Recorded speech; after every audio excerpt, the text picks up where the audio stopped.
কেলেন্ডির কথা মনে পড়ে গেল। মাঝরাতের ডাক। গ্রামের যুবক অবিনাশ ছিল একটু একগুঁয়ে। সে এসব ভূত প্রেত বিশ্বাস করতো না।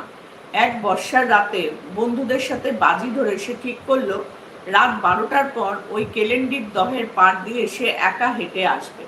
হাতে শুধু একটা পুরনো টর্চ আর মনে অহেতুক সাহস।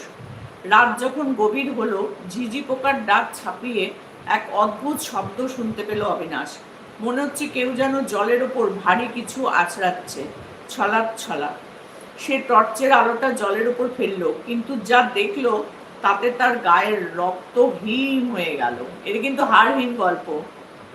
সেই বীভৎস দৃশ্য, জলের মাঝখানে একটা পাথরের ওপর বসে আছে এক বিশালাকায় নারী মূর্তি। তার গায়ের রং কুচকুচে কালো, ঠিক যেন পোড়া কাঠ। মাথার চুলগুলো সাপের মতো কিলবিল করছে আর হাঁটু পর্যন্ত ঝুলে পড়েছে।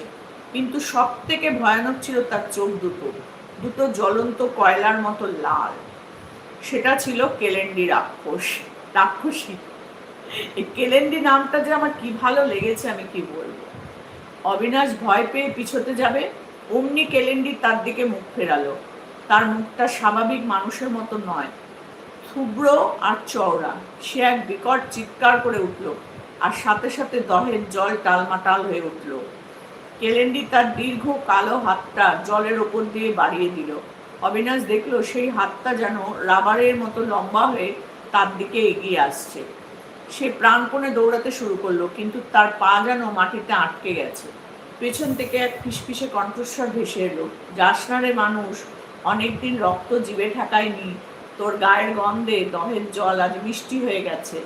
হঠাৎ একটা আঠালো কালো লতি বা জিবা অবিনাশের গোড়ালি জড়িয়ে ধরল।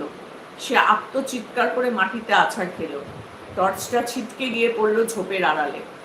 অন্ধকার দহের বুক থেকে তখন উঠে আসছে শত শত কঙ্কালসার হাত, যারা অতীতে এই কেলেন্ডির শিকার হয়েছিল। পরদিন সকালে গ্রামের জেলেরা দহের পাড়ে শুধু অবিনাশের ছেঁড়া জামা কাপড় একটা অংশ, ছেঁড়া জামার একটা অংশ আর তার ভাঙা টর্চটা খুঁজে পায়। অবিনাশের কোনো চিহ্ন ছিল না, শুধু দহের স্থির কালো জলের উপর ভাসছিল কিছু অদ্ভুত বুদবুদ। আর পাড়ের নরম কাদায় পড়েছিল একজোড়া বিশাল মানুষিক পায়ের ছাপ। গ্রামের বৃদ্ধরা আজও বলে, কেলেন্ডি রাক্ষসী মরে না, সে শুধু সময়ের অপেক্ষা করে। যখনই কেউ একা ওই দহের পথে যায়, কেলেন্ডি তার মাথায় তার মায়ার জাল বিস্তার করে তাকে টেনে নেয় নিজের অতল গহ্বরে। অন্ধকার রাতে কোনো নিঝুম জলাশয়ের ধার দিয়ে যাওয়ার সময় যদি জলের ভেতর থেকে কেউ আপনাকে নাম ধরে ডাকে, ভুলেও সাড়া